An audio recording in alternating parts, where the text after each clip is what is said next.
The Puck Portfolio with Andy MacNeil. Hey, welcome to the Puck Portfolio. I'm your host, Andy MacNeil, here on weekdays to provide NHL projections, betting advice, and strategies to help you make informed bets throughout the NHL season. This show is sponsored by NorthStar Bets, good old Canadian sportsbook. Check them out via the link in the description below. They offer great odds on the next day's NHL games before a lot of other sports books do, because we're going to be talking about Saturday's odds on this game. We've got a big schedule to look forward to. We've got 13 games on Saturday, 3 games here on Friday, another 2 on Sunday. Of course, Super Bowl Sunday. The NHL doesn't want to really try to take any attention away from that because it's going to be a losing effort. So just 2 games on Sunday. But a big Saturday slate to talk about. Look at this. We've got the schedule breakdown here. Before we get to Nick Martin, who is joining me on today's show from the Action Network Line Change podcast, let's look at how things shake out. So the Blues, they're just returning from their All-Star break, 10 days off. They'll be in action against the Sabres, who have been off for 3 days. The Anaheim Ducks, they're in action for the first time since the All-Star break, taking on the Oilers, who are fresh off of their defeat against the Vegas Golden Knights, losing their bid to set the record for the longest win streak in NHL history. Elsewhere, we've got the Dallas Stars in Montreal to take on Jake's Habs. The Habs have had 3 days off. Dallas have had a couple of days off as well. I mean, the schedule's breaking down, starting to get kind of interesting here with some rest mismatches and whatnot. If you've been here before, you know what you're looking at. The load kind of tells you, some extra context about what's going on with the team schedule right now. And then, of course, the rest column tells you how many days rest teams have heading into a specific game. So today we've got the Penguins. They're in action against the Minnesota Wild. They've had 2 days off. The Wild have had just 1 day off. I'm on the Penguins at minus 110. That number seems to be gone. Penguins sitting at minus 120 right now at NorthStar Bets. Elsewhere, we've got 2 big mismatches with the Rangers taking on the Chicago Blackhawks and the Edmonton Oilers taking on the Anaheim Ducks. But yeah, let's bring Nick in and we'll start to break down Saturday's NHL action, unless he's got anything he wants to talk about for Friday's 3-game slate. Yeah, the one kind of chalkier play that I like that I think might still be out for this slate. I thought the Oilers to win the first period at plus 120 was playable. I like that. I thought that they played a perfectly fine game in Vegas. You're catching a Ducks team that still can't defend at all. Aiden Hill, man. Yeah, he was excellent. Couple posts hit. I thought it was what it was. And kudos to the Knights too for showing the championship medal. But yeah, I think if the Oilers, to me, I thought that was a little closer, like plus 110. It feels like a good spot for them to come out and get on the Ducks early off their break. Yeah, so as I was saying, Friday's bet for me is Pittsburgh minus 110 on the money line. I bet that because the model says that the Penguins should be a minus 124 favorite. The odds, they're a lot closer to that now. Like I said, NorthStar Bets has the Penguins listed as a minus 120 favorite. So the value has diminished a lot there. The Penguins, they're in action again on Saturday in Winnipeg. Of course, the Penguins shut out the Jets 3-0, but Pittsburgh is 2-9 as the road team in the second half of a back-to-back since the start of last season, with average odds of roughly minus 104. Winnipeg, on the other hand, they've won 80% of the time when they've had the rest advantage on home ice since the start of last season. So obviously Connor Hellebuck probably has a lot to do with that. And, Pittsburgh having their struggles this year, I just can't quite get there. But, Winnipeg winning at that rate with average odds of minus 139. Right now, according to my model, I've got the Jets favored around that at around the minus 136 price point. I'm just pulling that up right now. So I can't quite get there, but do you have any thoughts on Pittsburgh tonight versus Minnesota, or tomorrow versus Saturday? Or are you pretty neutral on this one? For tonight, yeah, like you've made the case. I think it's past the zone where I'd say there's value, but at open would have liked Pens. And then tomorrow, I actually think we'll see the Jets close as a much bigger favorite. I think it's a great spot for them. You talked about the numbers behind it. particularly if we see Jari go tonight, which I think is pretty likely.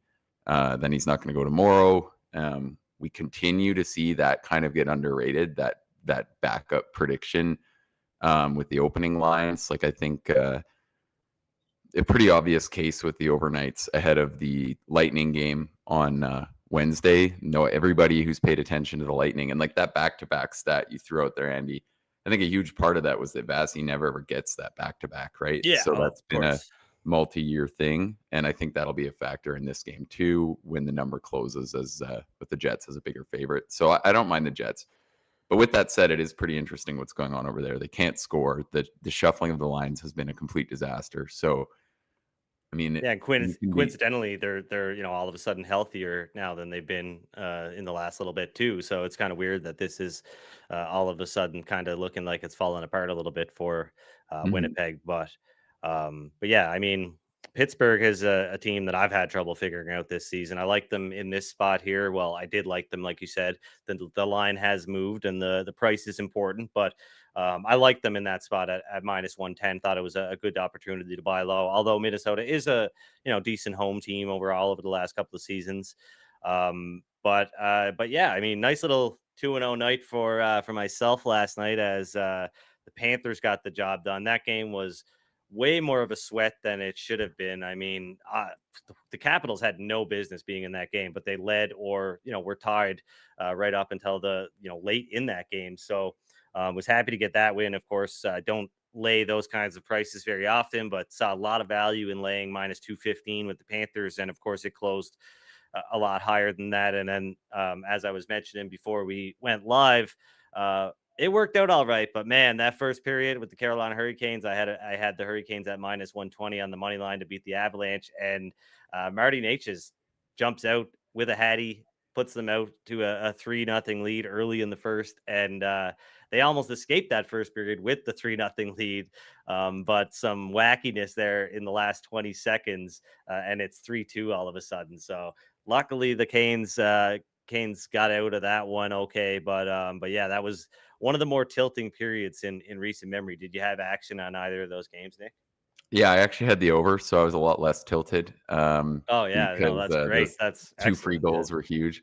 And I don't know if you Free saw, goals, yeah. but it ended up being a ridiculous sweat. I was ready to have a fit if they didn't award the free goal on the empty net because I have had exactly that beat before where they're supposed to call it a awarded goal on the breakaway on the empty net, and they didn't.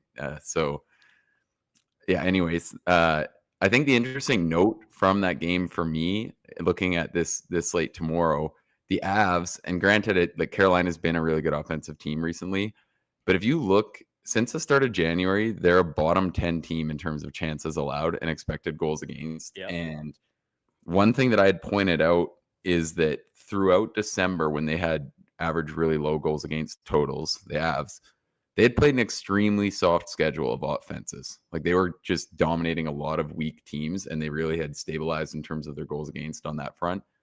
And now it's been a pretty large sample of them playing a more normal schedule, and they're giving up a lot. They're giving up a lot of chances, and Georgiev hasn't even really been bad, and they're giving up this many. So I think that'll probably tie into where I imagine you're going with this Florida Avs game here. Yeah, so like you've been saying, I mean, you look Colorado, obviously they've been shooting the lights out recently, right? I think they've been scoring 4 goals per 60 minutes since the start of January, but they've been allowing almost 3.6 goals per 60 minutes during that stretch too. So like you said, they're giving up a lot. And the Florida Panthers are, they started out kind of struggling on offense this season, but they've been getting it right in that regard, and they rank as a top 10 team in that respect. But I think you look at the underlying metrics, everything points to Florida here, right? Defensively and offensively, they're the better team than the Avalanche, and I think without Andrei Svechnikov in the lineup, I make the Panthers in the Hurricanes lineup. Sorry, I make the Panthers a little bit. I rate them a little bit higher than I do the Hurricanes, just slightly. So I've got Florida listed as a minus 136 favorite. That's where I think the line should be. A little bit higher than where I thought it should be with Carolina on Thursday. I grabbed the minus 120 on Carolina. I'm going to grab the minus 119 that's available here at NorthStar Bets on Florida to beat Colorado. As you were talking, I was locking it in because I think it's a good bet. So I'm going to lock in the Panthers on the money line to win a unit. And yeah, Colorado, I mean, they just percentage wise, they rank 16th in expected goals percentage. So they've been really average over the last month. And if you go back even further, you look at, Florida.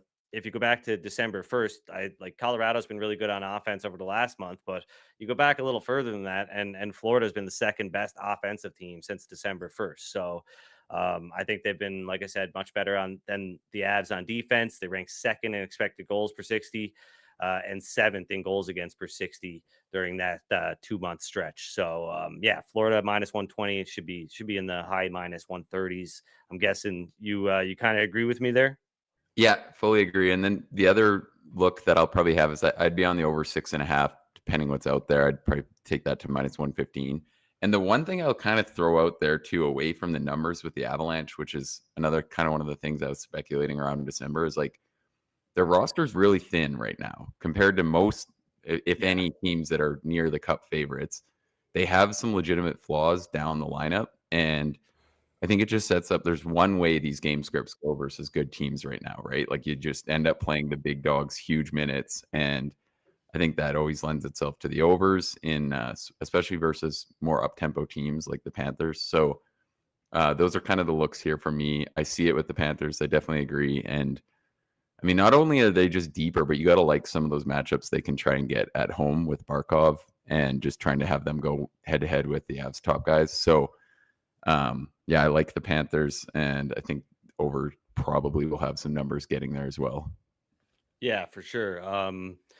So I've got a handful of bets here. That's going to be the first one that I'll lock in for Saturday.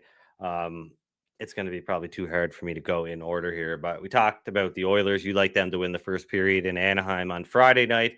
I like them to beat LA on Saturday. So quick stat about how they perform as the road team in the second half of back-to-back. They're 8-3 since the start of 2022-23. Average odds of 57.9, minus 138. So yeah, I mean, down around here, minus 117 right now. Looks like Calvin Pickard is going to get the start against Anaheim, so that leaves Skinner to go versus the Kings. Heard Connor McDavid talk about it during All-Star weekend. He was interviewed by Frege, and he said that the Kings are his favorite team to beat right now. So that makes me feel a little bit better. Not that has anything to do with it, but I like hearing that. So they'll want to beat the Kings, and they're available right now at NorthStar Bets at minus 116. LA, man. I mean, they are they're really disappointing me because I invested in their futures earlier in the season when I thought, you know what, this team they've got games in hand. Their underlying metrics just look so good right now. They're going to catch up to the Canucks and the Golden Knights and stay ahead of the Oilers, and they did none of that. They've really bottomed out lately. I think they're playing at their floor. Like I don't think it can get any worse for this team. But I don't necessarily think that, the Oilers are a great matchup for the Kings here either. So, yeah, I'm locking in Edmonton to win a unit at minus 117 roughly. That's available at NorthStar Bets. You got any thoughts on this game, Nick? Yeah, I mean, I'm with you. I locked in Kings futures right when it looked like they were about to take over the div, and that obviously didn't happen. They're a team that I'm expecting to be buying on in the second half. But with that said, I think your hand's just completely forced if they're going to throw minus 117 out there. I feel like that's kind of just a slight to what the Oilers have been for the last 2 months, really. So I think we'll see probably a bounce back from the Kings. I agree with you. I think it's the worst version of this roster we've seen the last couple months. I think there's been a combination of bad luck and I don't really know if McClellan knew which buttons to press to get the offense going. Some of the comments coming out of that room the last month, it sounded like, maybe some debatable guidance in terms of how to turn around the offense. It sounded like they were kind of trying to simplify things, I think, more when it actually needed to be the opposite. I think they had the talent to try to push to do things that were actually going to create real goals instead of chances that we're just going to end up with you complaining about bad luck again. So I think the Kings bounce back, but I'm fully with you here. That number is just very disrespectful to the Oilers. I think they've been legitimately very good the last stretch of games. Speaking of luck, a team that has been running pretty good lately is the Seattle Kraken. And I know that you're kind of seeing this how I'm seeing it. I mean, they've looked really good lately, but against some bad teams. And I think if you zoom in on their game logs, they don't look so good against some of the, more average and better teams, right? And the Flyers, they're at least an average team in my opinion. I think they've got a little bit more than that sometimes, but they've been performing pretty much around above average, I guess, all season long. They've just scored 46.2% of the goals since January 1st. That's the big problem. But I think, you look at their underlying metrics, they're better than Seattle in a lot of ways here. And they've owned almost 57. Sorry. Yeah, they've owned almost 57% of the shot attempts and 51% of the expected goals in the month of January, or since January 1st. Sorry, and Seattle. I mean, they've really just been getting propped up by an 11% shooting percentage. And I think that's pretty much the only thing that's keeping them above water right now. Their underlying metrics really poor. This does not look like a playoff team by any means. The Flyers do, and I like Philly here at minus 104. And I think you're in agreement with me, Nick. Yeah, I'm in agreement here as well. I think that the break came at a great time for the Flyers. That was kind of their worst spell of play of the season, and they're on that 5-game losing streak, and it felt like a perfect time just to kind of get right. And they came out with a really respectable performance versus Florida. Like, I thought that was, maybe not outright the better team, but they're step for step and found a way to earn the 2 points. And then a really good game last night versus Winnipeg. So feels like they've kind of righted the ship and are going to make a push here. I like it. You might not know what you get out of the Kraken here either, coming off the layoff. So there's that factor too. I think you can definitely make the Flyers a bigger favorite in this game. Yeah, I make them around a minus 115 favorite. So I can justify betting minus 103 really to win one unit. Let's call it minus 104. It's kind of in between. But yeah, so Flyers minus 104 is my third bet for Saturday. And we're lining up. Nick's not making me look stupid so far, except with his nice head of hair there. That's the only thing. Rubbing it in my face, and you know. You have the cool NHL hat though, so Yeah, I mean, I'd go back to paying for haircuts if I could, though, instead of paying for hats. I got a collection of like 50 hats because got to wear a different one every day. Make myself feel a little stylish. Calgary, that's what I wanted to talk about because I want to bet the Flames. If this price is still where it was a little while ago, I think you'll probably have more insight into the Flames than I can share with anybody, Nick, since that's your hometown team. But yeah, since January 1st, you look at the Flames and the Islanders, they're pretty much neck and neck in terms of expected goals, but everything else is sort of tilting in the Flames direction, and I think they look like the superior team in a lot of ways. I don't think they necessarily are at the end of the day when you factor in everything, the surface level stuff, etc. But I think there's enough here to lay a half unit on the Flames at plus 120. I know the Isles, they picked up a big win over the Leafs. They pick up another big win over the Lightning. We talked about why that was probably kind of a foregone conclusion, I guess, before the game even the puck was even dropped on that one. Tampa has not been good in those situations.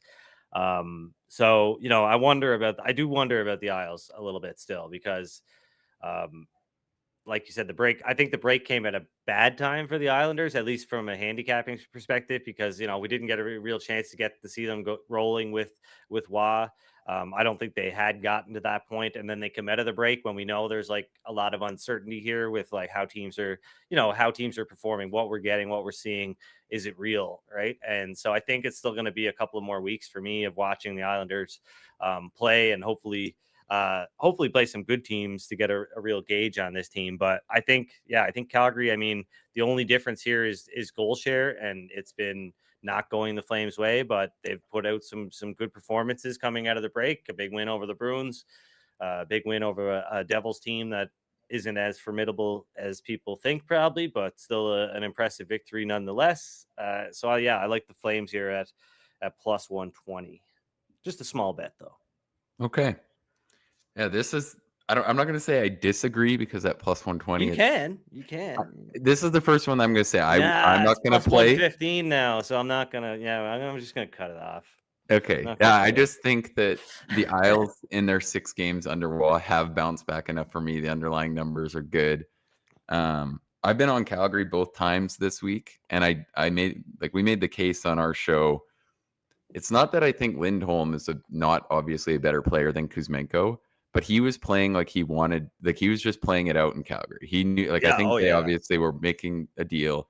So I think Kuzmenko can bring more to the table. And then you have one more guy out of the mix who doesn't want to be there. And you can feel that has given the team a little energy. So I'm not excited to fade the Flames here either. They're kind of both teams that I might have ended up buying on versus other sides on Saturday. So that's kind of how I get there.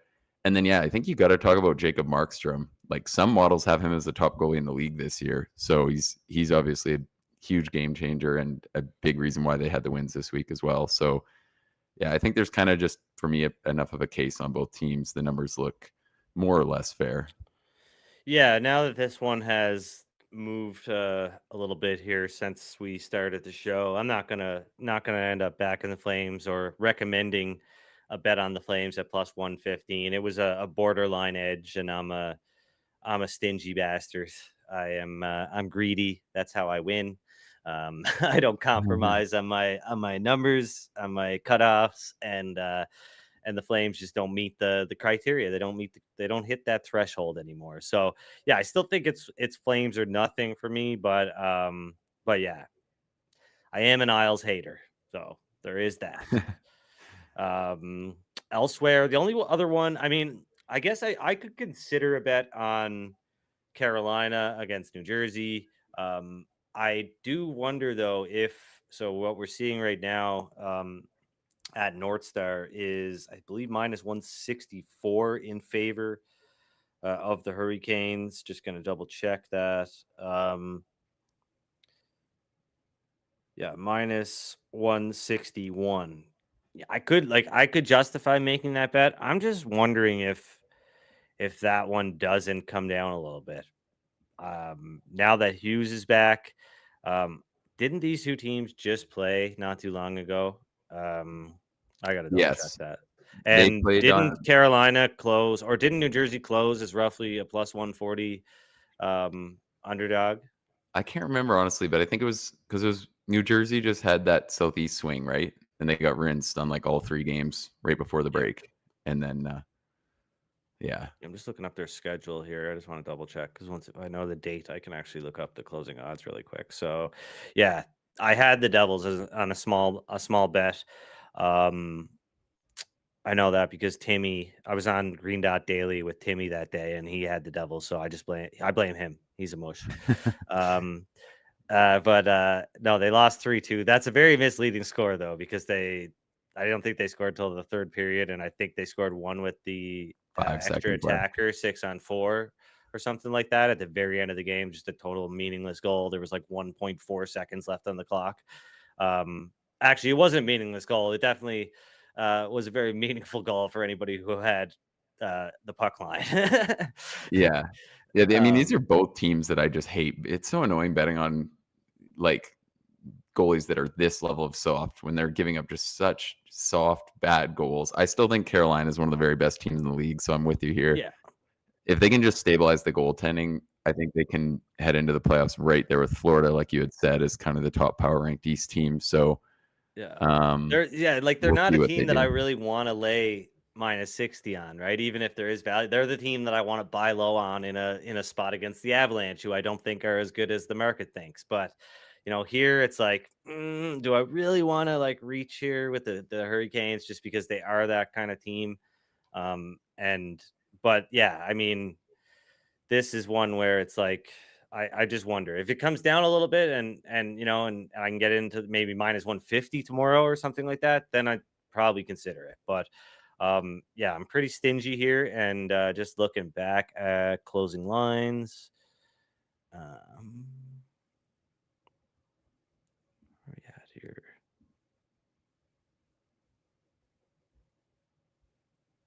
Riveting stuff here as I search through a spreadsheet. So that was January 25th. And the Devils closed as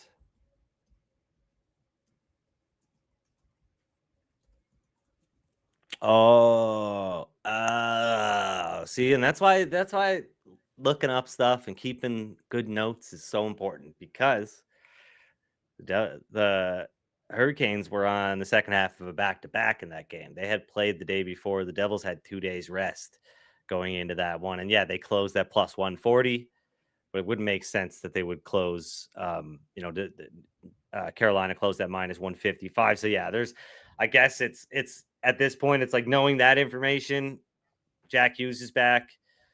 Maybe it moves a little bit, but probably not. It's probably gonna stay right around where it is. So I guess I'll just have to sleep on it and see what happens.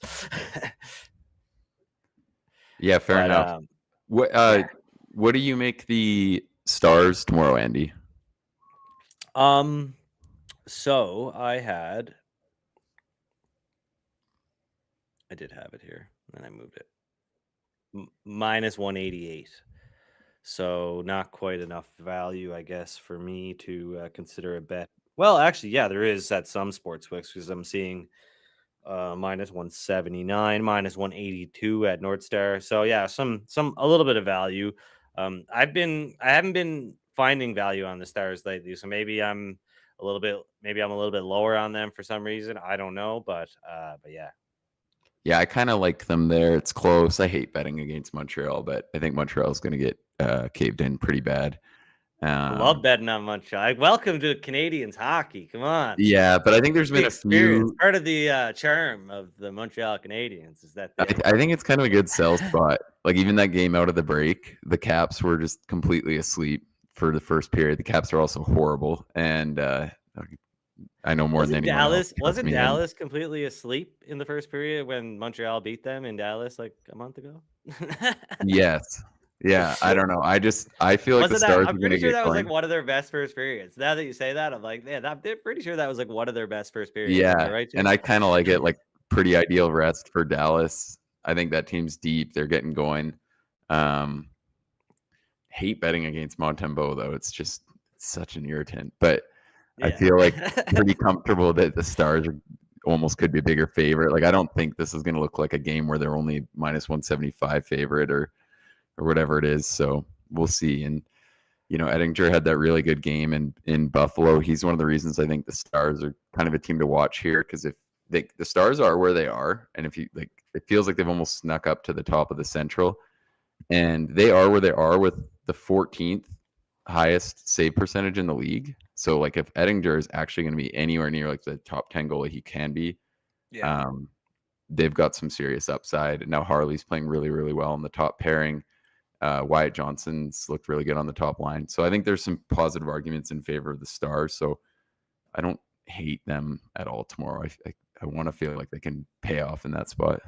Yeah, I mean, I think just my gut tells me that they should be a bigger favorite.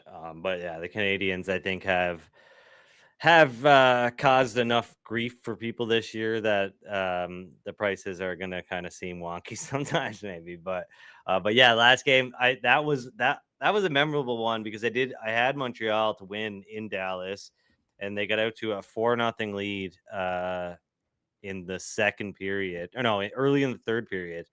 But then, like, I think there was like 5 minutes left, and I was like, there's no way. I'm just thinking to myself, like, there's no way this is not going to be a sweat. And Dallas scored 2 goals in 2 minutes, and it was 4-3 for like the last 2 minutes of the game. So yeah, Yeah, and I mean, it was the last time we did this show. We gave out, or I did this show. We gave out the Habs as huge underdogs versus the Devils, right?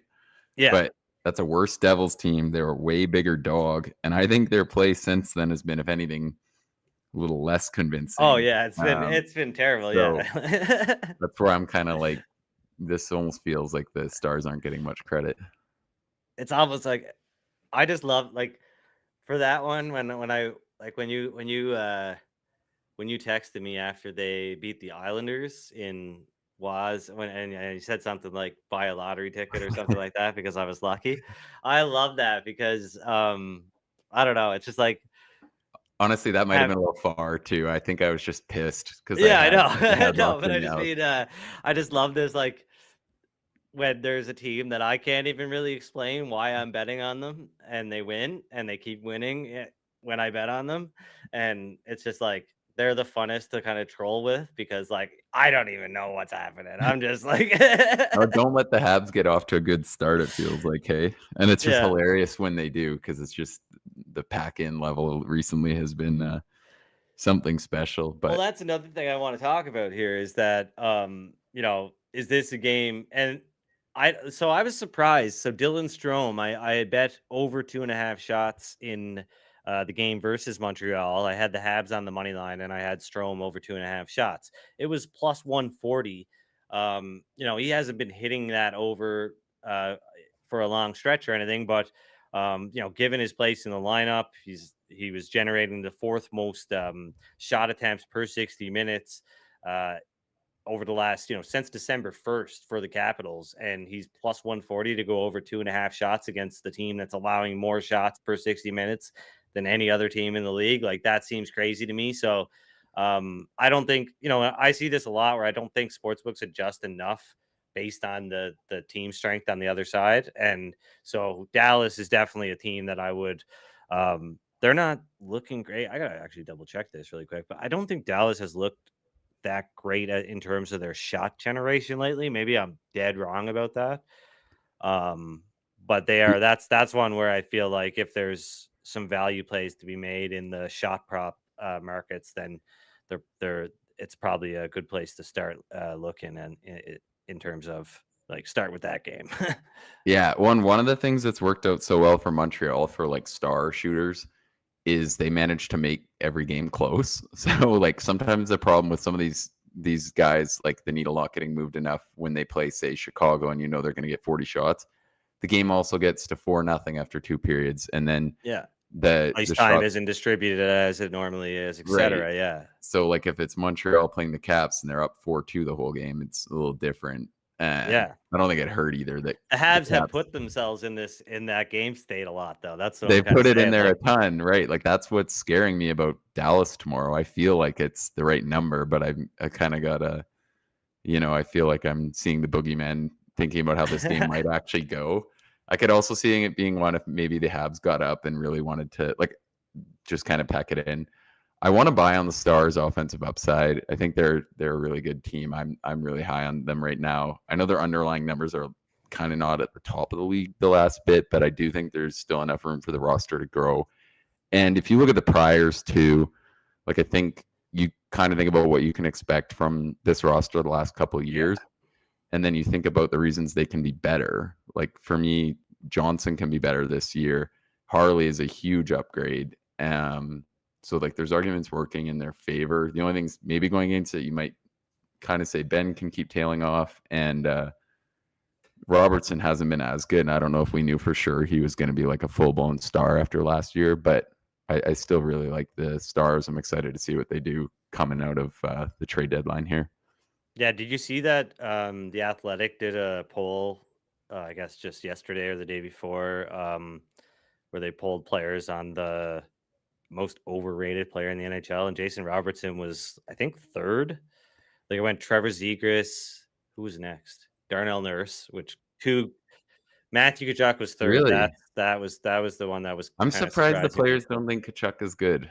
I feel like he's the kind there might of guy, be a bit of hater, yes, like a bit of haterade getting drank there, right? So Yeah. Oh, I think the same thing with Zegras. Not that I think he's that good, but I think a lot of players just think he's like a flashy, annoying little guy. So they're kind of like, I do we've think had enough of seeing it. like I think he belongs on the most overrated players in the league list because like the draft, like just basically like looking at how he's been treated since he was drafted, like being put on the cover of an NHL video game, all that stuff. It's like this dude has not really done anything except score some highlight reel goals that would be, yeah, they're gonna live in infamy, but like if his career taters off, that's all he's gonna be, which is not anything more than like a Linus Olmark, like for God's Yeah. sakes, right? Yeah. Like you I know can what I see how mean? Like that it's annoys like the players, right? Like they're like, all the kids know about the Zegers guy and they're all like trying his stuff. I'm like, yeah, what the hell? He doesn't totally. even do anything.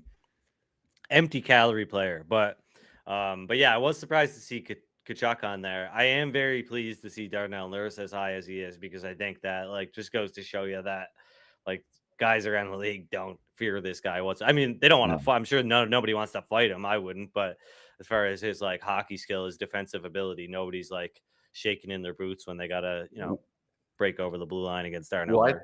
I think you raise an interesting point because I think all the time we're geared, like people are always talking about guys they don't want to play and they're afraid of this guy. And Nurse, he obviously can hit, he's tough. But NHL players, I think, are a lot less afraid of getting hit and getting like physical than people think. If you're a player and you love your defensive matchup, like you think you have a good matchup to score, I think you'll take your chances playing like Ristolainen and maybe getting lit up, if you know what I mean. But you'll Yeah, take that chance because you think your yeah, team can score.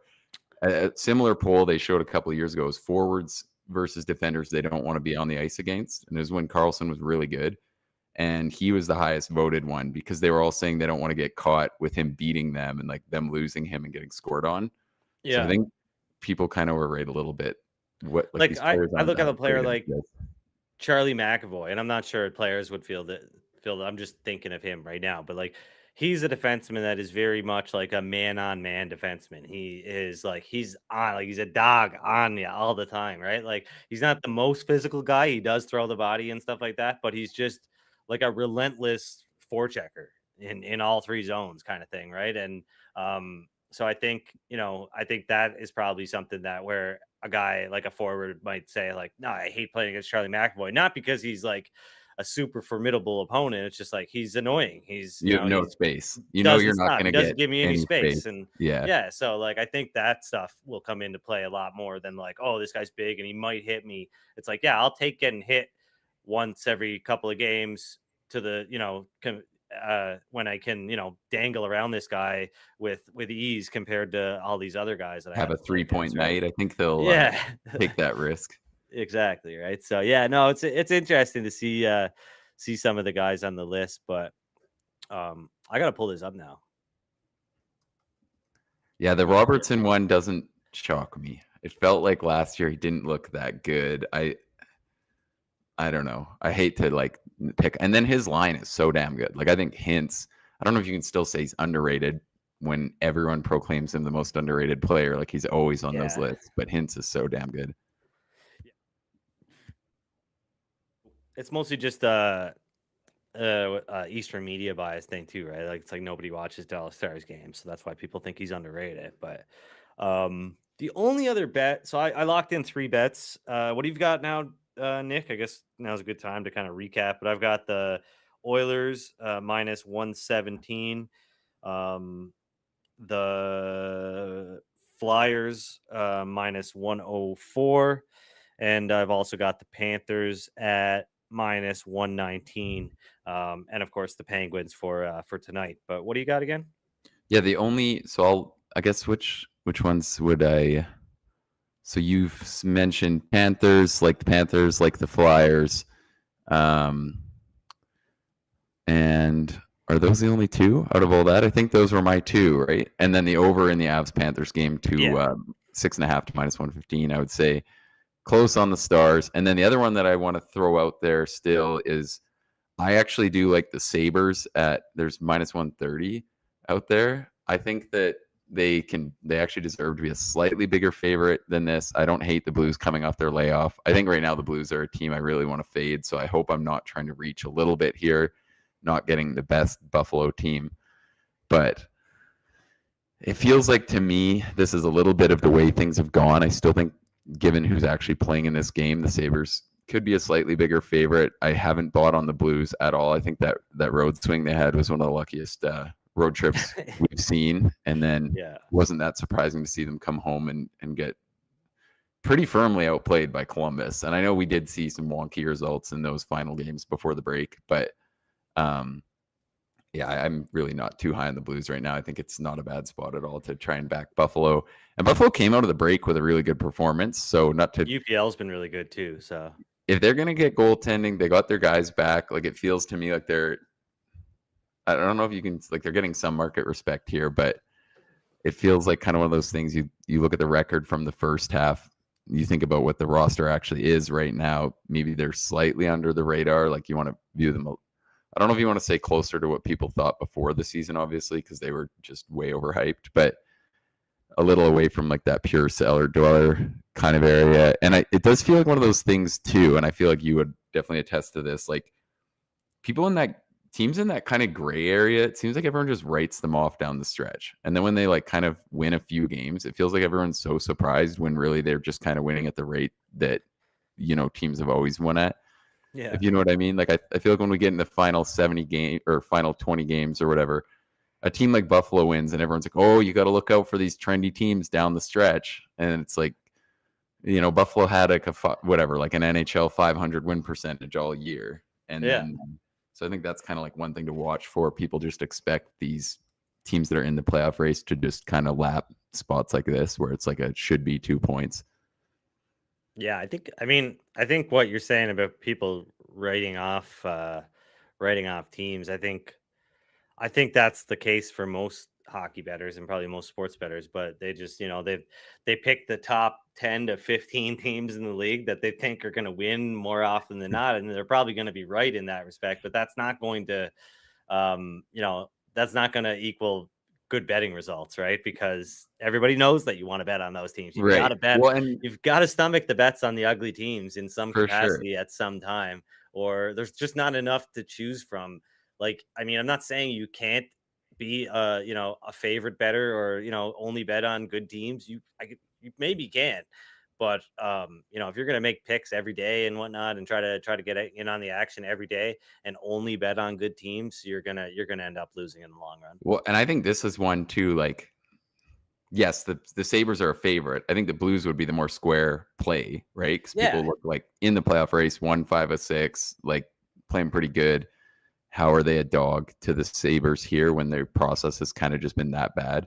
And then, I think the other thing too, like, you can't get too tied up in the motivation angles. Like, these are pro athletes. And I think it's funny how many guys I know who will like say stuff like that and be like, oh, this team can't lose in this spot. The other team's playing it out. And then we'll go out and play men's league. Must win. Yeah. And then we'll go out and play men's league at 10 p.m. that night. And guys are going hard. Like, you know what I mean? They're up for that. And it's like you're playing for literally nothing at 10 p.m. And this is your career. And you're surprised that like they can get their act together to go out and compete in front of like 20,000 fans. I feel like you don't want to go too far down that motivation line too often. No, for sure. I'm not that. I mean, I think there's opportunities to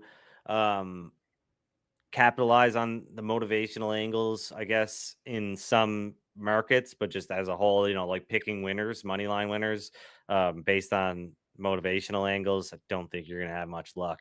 The only other one that I guess kind of sticks out as maybe a mispriced game, but there's too much uncertainty here for me to act on that one right now, is the Canucks and the Detroit Red Wings. I think Vancouver should be a bigger favorite if Thatcher Demko is in goal. If Demko is in goal, then I think Vancouver should be priced around the minus 130 range.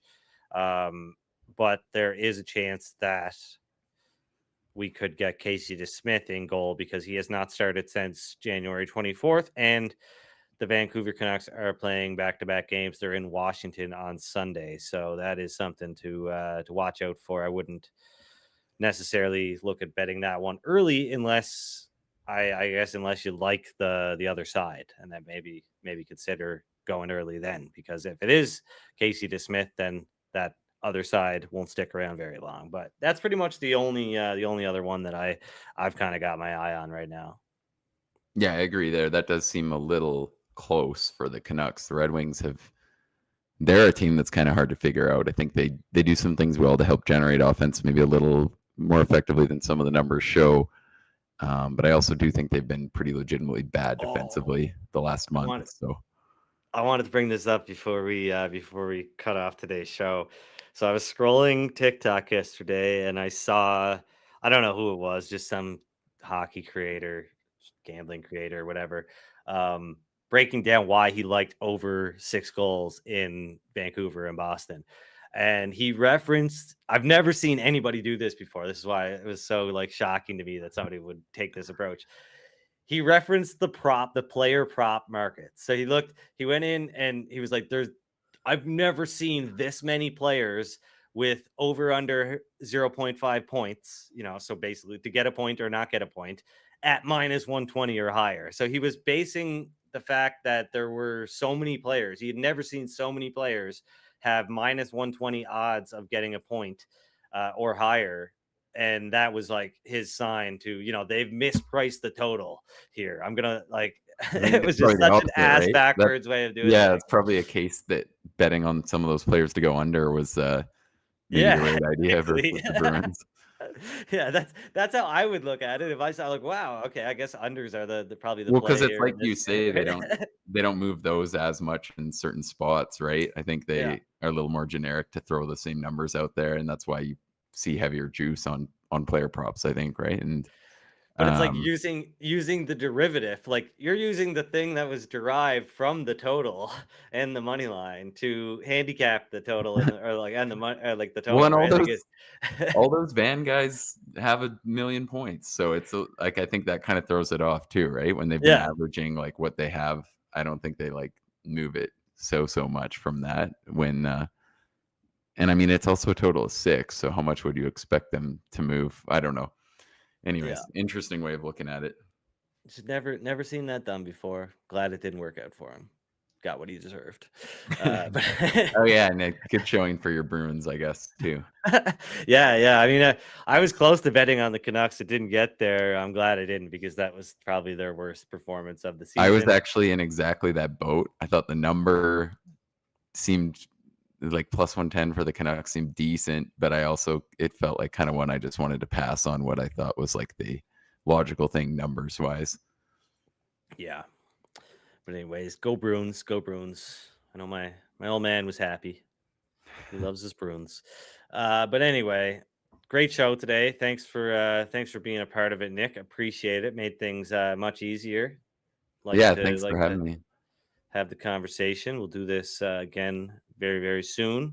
I'm guessing, like I don't know, man. People just don't give a shit about hockey because usually we've got, a fair amount of people watching this show, and usually we get some engagement on Twitter at this time. Right now, I think everybody's just locked into the Super Bowl mindset right now, which is unfortunate. But hopefully, hopefully more will tune in later and catch the replay and get down on some good bets because, I'm sure they'll move our way like they have been all season long. We know what we're doing.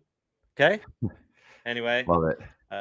Drop a like on the video if you have not already. Subscribe to the Canada Sports Betting YouTube channel if you haven't already. Of course, check out the Action Network NHL stuff. Line Change podcast. What days do you guys release episodes, Nick? Yeah, we release Monday night, Tuesday night, and Wednesday night. So those 3 slates we'll always be covering, and then come playoff time, we'll do every slate. Sounds good, man. Yeah, awesome. So lots of hockey content under this umbrella. Check it all out. Thanks for joining the show. We'll see you next week. Good luck with your bets.